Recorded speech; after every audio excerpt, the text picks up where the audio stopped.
Your arc though in your rookie contract is insane. Like you talk about someone who played basically half of his rookie season in the G League, was 18, 20 minute a night guy coming off the bench his second year. Third year, most improved player on a championship level team. Fourth year, second team All NBA, All-Star starter. That ascension is crazy. Right. When did you feel like you started to figure it out? I think, well, my second year, obviously, like we had the bench mob. Like I think like that was like that was a fun team. Yeah, that was, I mean, like I think this is the most fun, like to this day. I mean, the championship team was nice. Like obviously we won a championship, but like the most fun I had playing basketball was that year, like with the bench mob. Like literally like me, Fred, CJ Miles, Jacopo, DeLon.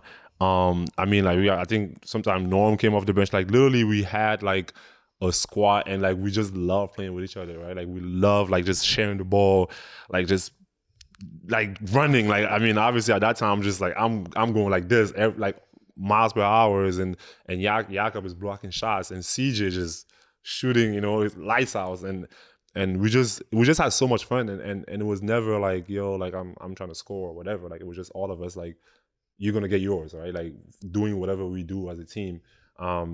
And yeah, that year I think it was like, man, like I'm really liking what's happening, and I remember because Coach Casey was the coach before, and it was like, because I always work with Rico, like we always work on ball handling, like we always thought, like, because in our head it was always like, yo, like you can do all these things, like I don't know why you know what I mean, you can't do it. So we always worked on it. I couldn't do it in the game, but we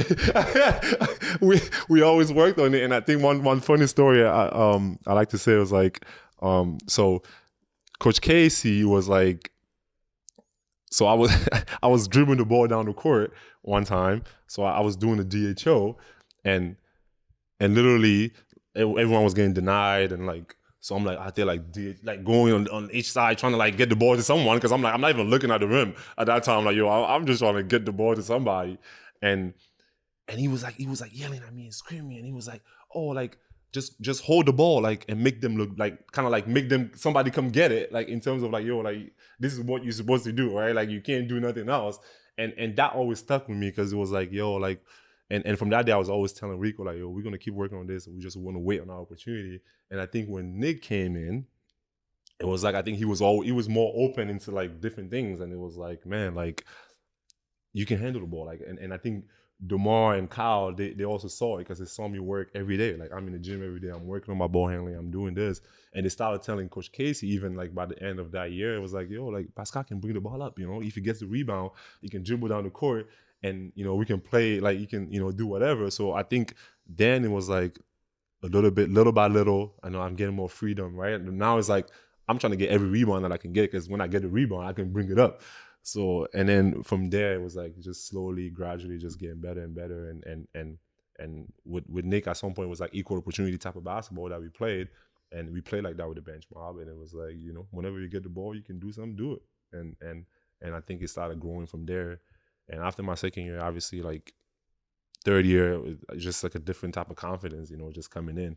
And that summer was really important. Again, like I always mention Rico, because like that's like my family. And it's like, we always put the work in, and we get to a certain level, and I felt really good about myself at that time, just coming in, and I knew there was more opportunities, right? Like and now I had the freedom to do a little bit more, and I think that's always I'll try to say to like some of the players is like, yo, like just because you can't do it in the game don't mean you can't work on it. Like keep working on it, because like at some point your opportunity is gonna come. Like somebody's gonna give you that freedom, and you got to be ready. And I think I was, because we worked on it. Like even when I, all I can do is just run and dunk. Do you have any perspective, just like taking a step back, looking at yourself though, taking a step back for a second and being like, you go from your background and then being a guy who didn't even shoot threes, like you mentioned, even in college really, to being like a second team All NBA player?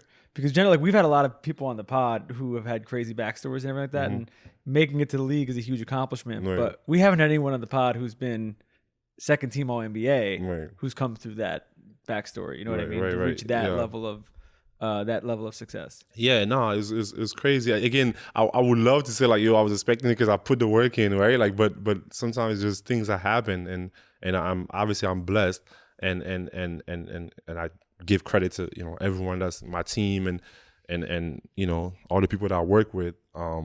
We put like hours and hours. But then also sometimes it's like, just things happen, things go your way. Like I can sit there and be like, yo, I put everything, but sometimes it just happens. And I think the more I play, the more work I put in, the more confident I got in my game. And once I just think that I had that confidence and just seeing even people around you seeing like, like you getting better, and it's definitely like opened my eyes to like kind of like be a believer myself. Was there a part of DeMar and Kyle when you were coming in that helped you with that? Oh yeah, for sure. Like I always think like those guys was like just it was a perfect thing because DeMar was quiet. It was chill. DeMar was always chill.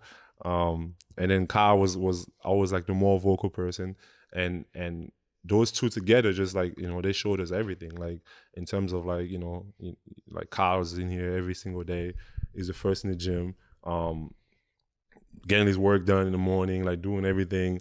And then DeMar doing the same like every single day. Like they in here consistently. They're professional. Like you don't really hear about them like doing nothing crazy really. And they stayed on us like from the beginning.